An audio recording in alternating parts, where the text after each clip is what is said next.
There's a moment in every man's life when he finally realizes this simple, uncomfortable truth. The past doesn't stay where you left it. It follows you, quietly, patiently, like a shadow that never asks permission to enter the room. Most people think of the past as something behind them, a closed chapter, a collection of memories frozen in time. But that's not how the mind works. Not really. Your past is not dead. It's alive. It breathes through your reactions, your fears, your decisions, even the way you talk to yourself when no one hears you. And the most dangerous part? You don't notice it happening. You think you're choosing your job. You think you're choosing your relationships. You think you're choosing your goals, your habits, your path. But what if you're not the one choosing? What if the real author of your choices is a younger version of you?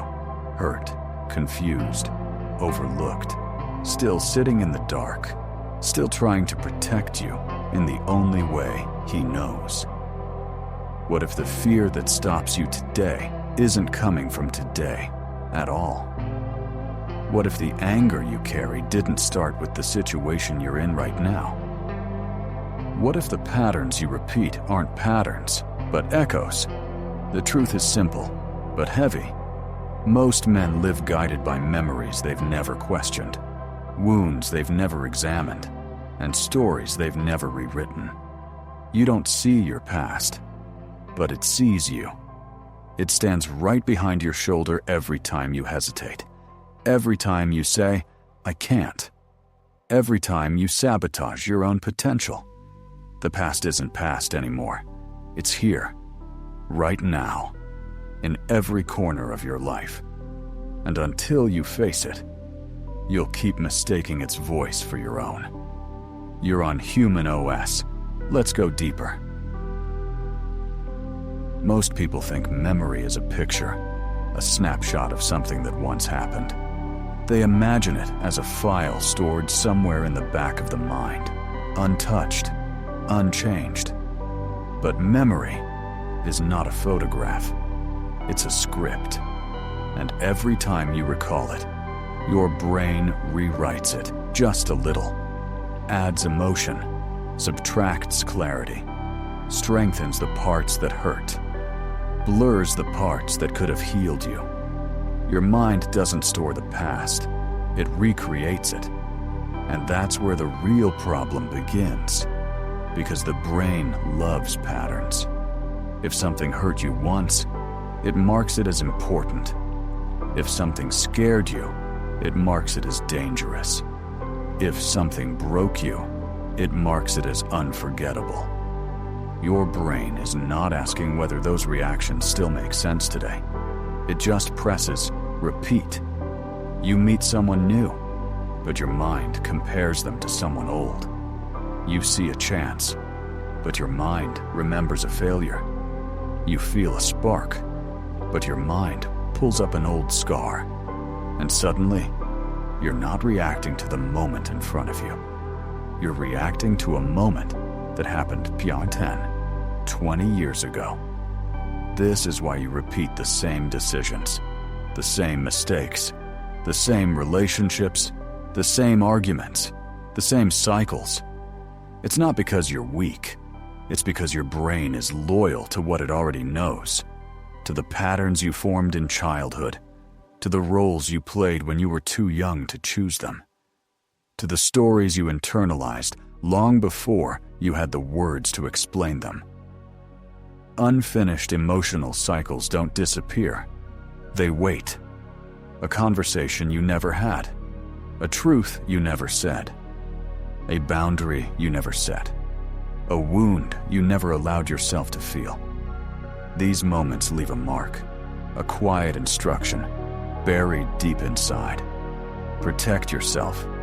Don't get too close. Don't try again. Stay small, so you grow up with a mind built on old blueprints. A man on the outside, a frightened child writing your reactions from the inside. And here's the part few people admit. Your past isn't holding you back. because it was painful. It's holding you back because it's unfinished. And what remains unfinished always returns. Your brain replays old pain not to torture you, but because it doesn't know the story is over. Not yet. Let's move forward. There's a reason the past feels heavier than the present. It's not because the memories are strong. It's because the beliefs born from those memories never stopped whispering. Most men don't realize this, but the strongest forces in their adult life were installed in childhood, quietly, invisibly, long before they had a choice.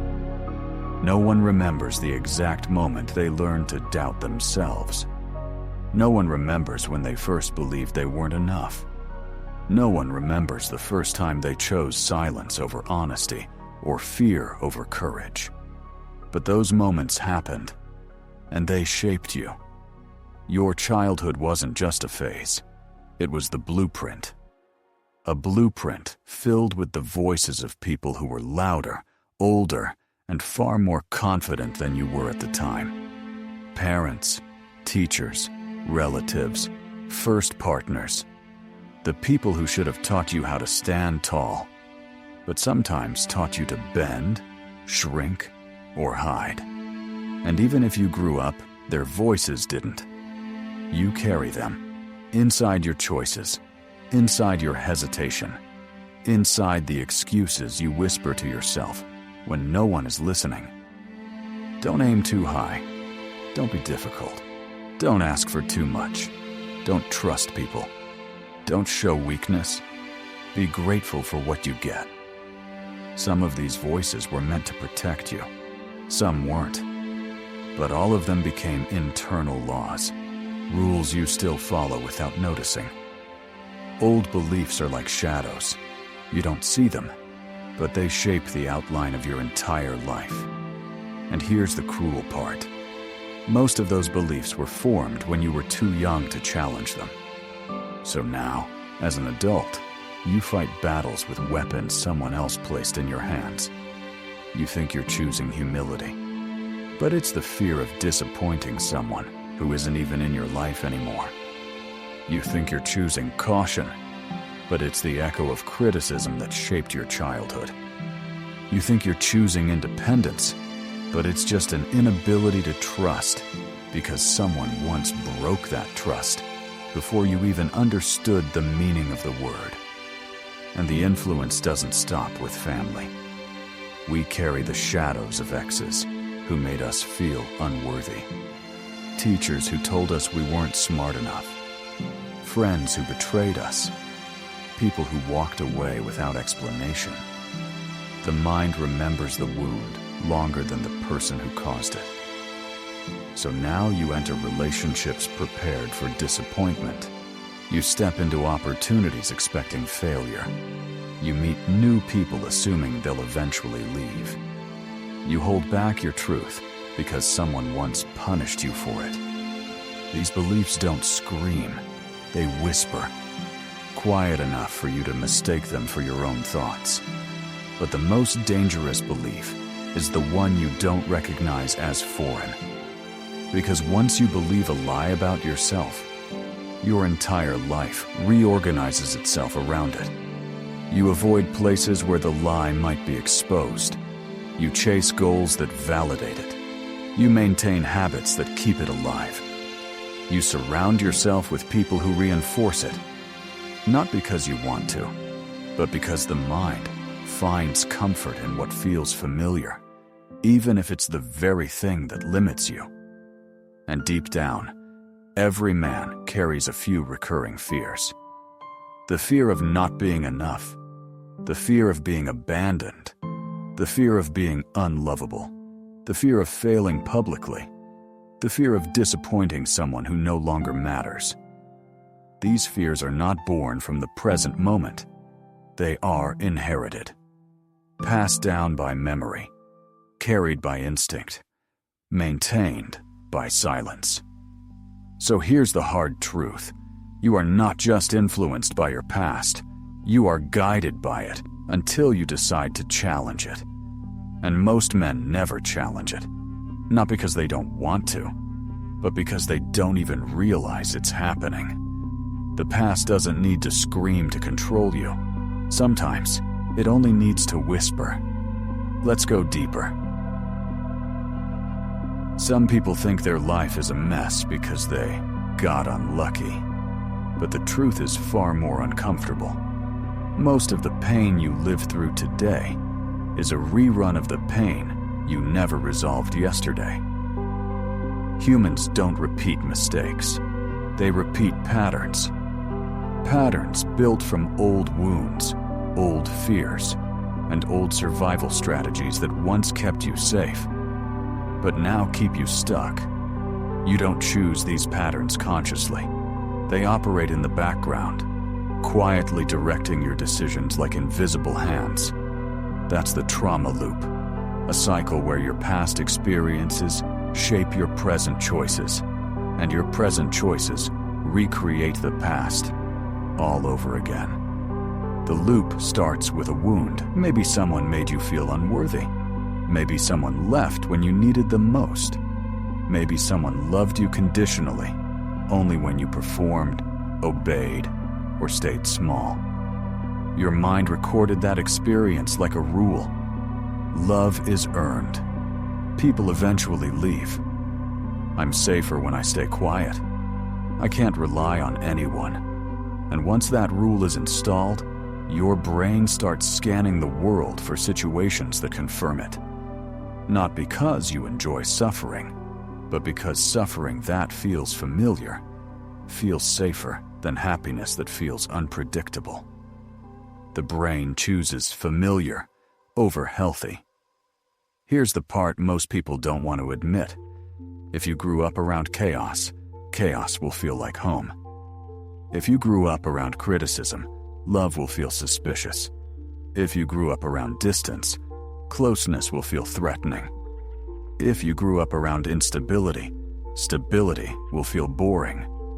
The brain doesn't crave peace. It craves patterns it recognizes, even if those patterns are destructive. So you find yourself choosing partners who resemble the ones who hurt you. Not physically, emotionally. You ignore red flags because they remind you of something you've known your whole life. You pursue people who give you the same emotional struggle you once fought as a child. And then you call it chemistry. But chemistry is often just familiarity dressed as fate. You think you're choosing, but you're repeating. You choose work that drains you, friends who disrespect you, relationships where you feel alone, dreams that are too small for you.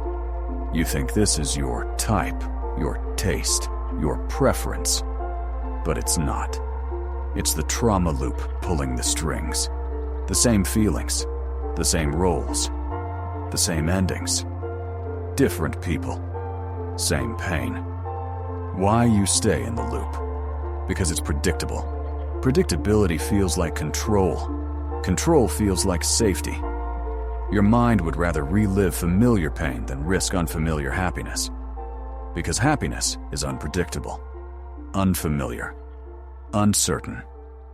And uncertainty feels like danger to a brain that was once hurt. So instead of breaking the cycle, you stay in it. You justify it. You normalize it. You tell yourself, this is just how life is. This is just the kind of person I attract. Maybe I don't deserve better. But none of that is true. The psychological traps that keep you stuck. 1. Comfort and discomfort. Pain becomes a place you understand, and the brain values understanding over peace. 2. Emotional addiction. The highs and lows of toxic patterns create adrenaline, dopamine, cortisol, a biochemical roller coaster your body becomes dependent on. 3. Confirmation bias. You unconsciously seek experiences that validate what you already believe about yourself. 4. Fear of the unknown. Even a better life feels terrifying if you've never lived it. 5. Identity attachment. You cling to the version of yourself shaped by trauma because you don't know who you'd be without it. And so the loop continues. Same emotions, same reactions, same regrets, same pain. Not because you're broken, but because your mind is working exactly the way it was trained to work. The trauma loop isn't a flaw. It's a survival mechanism that outlived its purpose. But here's the truth. You can't break a loop you don't see. And now, you're starting to see it. There's a price for refusing to look at the parts of yourself that scare you. A high one, a silent one. A price you pay every day without even noticing. When you ignore your shadow, it doesn't disappear. It becomes the puppeteer. You think you're in control, but your past is the one driving, and you're just a passenger sitting quietly in the back. Self-sabotage, the shadow's favorite tool. Nipple to imagine sabotage as something loud. Dramatic breakdowns, ruined relationships, impulsive decisions. But real self-sabotage is subtle.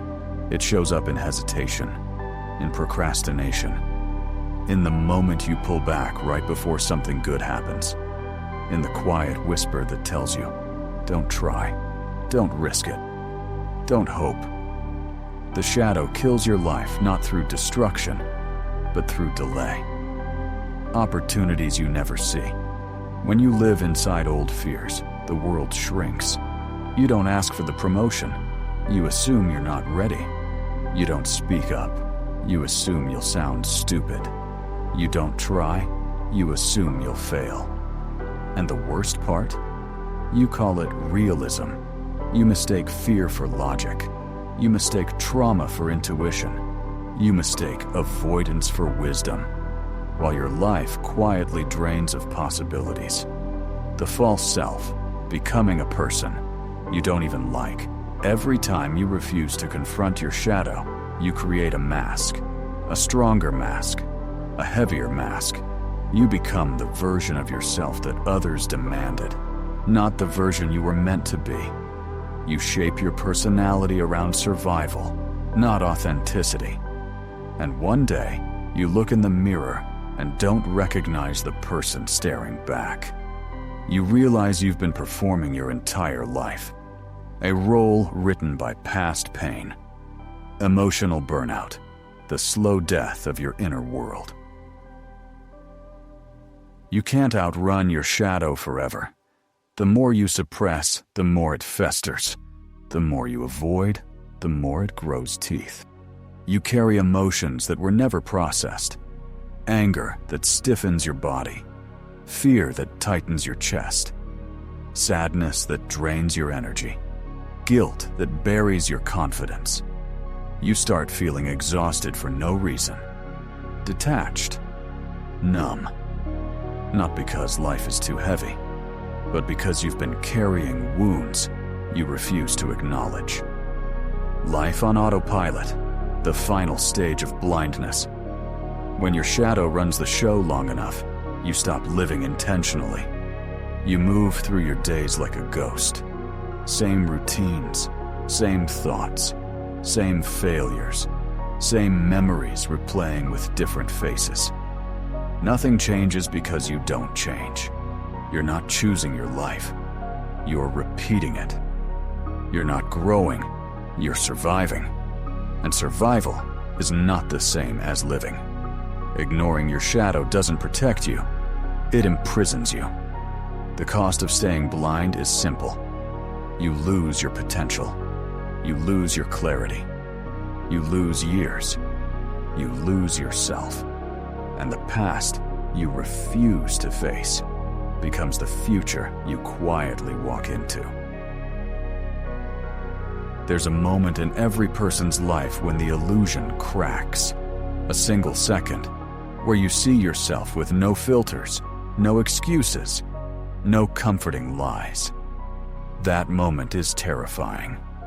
But it's also the most important moment of your life, because once you see your shadow, you can't unsee it. The questions that expose you as people avoid real self-reflection because they already know the answers, not consciously, deep down. Ask yourself these questions and watch the truth surface like a body rising from deep water. Why do I react so strongly to small things? Why do certain people trigger emotions that feel older than the situation? Why do I keep choosing what hurts me? Who taught me to doubt myself? And whose voice am I hearing when I criticize myself? These questions don't give you new information. They reveal what you've been running from. How to know your past is making the decisions. You think you're deciding logically, rationally, as an adult. But if your reactions are automatic, emotional, and out of proportion, that's not you deciding. That's the past choosing for you. If every time you feel abandoned, you panic, that's the child version of you still trying to survive.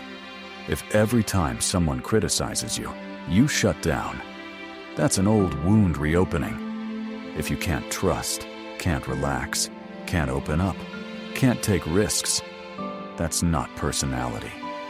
That's history. Your past isn't behind you, it's underneath you, shaping every step. Triggers, your shadow, pointing at its own wound. People think triggers are the enemy. They're not. They're a map. Every trigger is a location of unhealed pain, a pressure point, a fingerprint left by someone who hurt you long before you understood what pain means. You're not reacting to now. You're reacting to then. Someone raises their voice, and suddenly you're 8 years old again. Someone leaves your message unseen, and you feel the sting of every rejection at once. Someone criticizes, and the shame rushes back instantly, like it's been waiting. Triggers don't show you what's wrong with the world. They show you what's unfinished inside you. It isn't you responding. It's your shadow. When you snap, shut down, overthink, or spiral, that isn't your conscious mind. That's your shadow taking the wheel. The part of you built from old pain, old fears, old patterns, old versions of yourself that weren't allowed to speak. Your shadow reacts first because it learned survival faster than you learned self-understanding. It's not reacting to the present, it's protecting you from the past. And the more you deny it exists, the more control it takes. Seeing the shadow is painful, uncomfortable, destabilizing. But it's also the first real moment of power. Because once you recognize what's been controlling you, you can finally take the wheel back. You can't erase the past, but you can rewrite the meaning it has over you. Because pain doesn't control you because it happened. It controls you because you never questioned the story it created. This is the chapter where you stop being a continuation of old wounds and start being the author of your own mind. Reframing the old events, not erasing, but rewriting. Most people think healing is forgetting. It isn't. Healing is understanding. Rewriting the script begins with one brutal truth. What happened to you shaped you, but it doesn't define you unless you let the old interpretation stay. That moment you were humiliated, that moment created a belief. That betrayal, it shaped a rule you still follow. That abandonment, it became a lens through which you see everyone. Reframing means asking, what did I learn then that isn't true anymore? What did I assume about myself that was never mine to carry? You're not rewriting the event. You're rewriting the logic that grew out of it. Conscious choice. Against the pattern, patterns don't disappear by themselves. They dissolve when you choose the opposite action, over and over, until your brain realizes the danger is gone. You fear abandonment? You practice staying. You fear criticism? You practice speaking. You expect failure? You practice trying. Every conscious choice against your old script is a vote for a new identity. The old wound will scream. Your shadow will resist. Your body will shake. Because you're breaking a survival rule you never created. But the only way out of the past is through decisions that contradict it. Breaking free from other people's voices. You walk around with voices that aren't yours. A parent who said you weren't enough. A partner who made you feel replaceable. A teacher who convinced you that you'd fail. A friend who mocked your dreams. A stranger whose words hit you at the wrong time. These voices don't live in your head. They live in your reactions. You hear them every time you hesitate, every time you self-doubt, every time you silence yourself before the world can. Rewriting the script requires a simple but vicious step. Identify which voice speaks and talk back. Say it in your mind. That isn't me, that's them. And they don't get to live here anymore. The moment you separate your voice from theirs, your life stops belonging to them. Slow psychological rewiring. The new response. People think transformation is a moment. It isn't. It's repetition. Your old reactions were built through years of conditioning. You won't dismantle them in a week. But each time you pause before reacting, you build a new path. Each time you breathe instead of bursting. Each time you respond instead of repeating. Each time you choose differently, even if it feels wrong, that's the rewiring.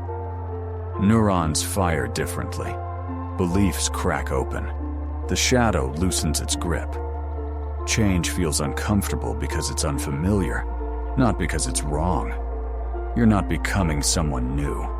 You're finally becoming someone who isn't defined by damage. You've lived long enough as a character in a story someone else wrote. A story built from memories you didn't choose, beliefs you didn't question, pain you didn't deserve. But there comes a moment, a quiet, sharp, decisive moment, when you realize the shadow doesn't disappear. It simply loses the right to lead. This is that moment. What life looks like after breaking free from the past. Life doesn't suddenly become soft or easy, but it becomes yours. The world feels different when you stop reacting from old wounds. Conversations feel cleaner. Choices feel intentional. Mistakes stop dragging you back into old cycles. You stop fighting ghosts and start facing reality. And for the first time, your present isn't shaped by yesterday. It's shaped by you. That's the difference between surviving and living. A new identity, not built from pain, but through choice. Your identity used to be a collage of fear, expectations, and old narratives. Now it becomes something else, a conscious design. Instead of being the person your trauma created, you become the person your awareness chooses.